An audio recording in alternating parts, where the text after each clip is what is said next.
तुम्ही इथे ही पोळी पाहू शकता, किती छान मऊ लुसलुशीत झाली आहे। तुम्ही याचे पदर पाहू शकता, 2 ते 3 पदर सहजासहजी मोकळे होत आहे।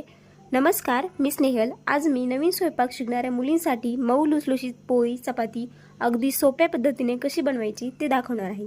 सर्वप्रथम आपण इथं रेग्युलर पोळीसाठी जी कणिक मळून घेतो ती मळून घ्यायची आहे।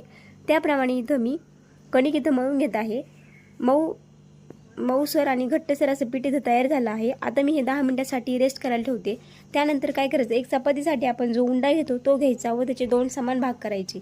छोटे छोटे लाटून घ्यायचे, त्यावर तेल लावायचे दोन्ही साईडनी, पीठ लावायचं, एकावर एक ठेवायचे आणि सगळ्या त्याच्या कडा आहे त्या पॅक करून घ्यायच्या आणि चपाती लाटून घ्यायची।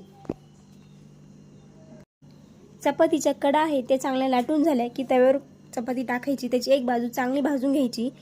एक बाजू थोडीशी भाजली की त्या पलटी करायची, दुसरी बाजू भाजून घ्यायची व त्याला तेल लावायचं।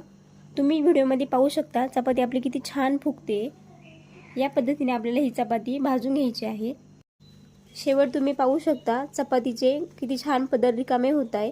तुम्हाला व्हिडिओ कसा वाटला, आवडला असेल एक लाईक नक्की करा, तसेच चॅनलला देखील सबस्क्राईब करा।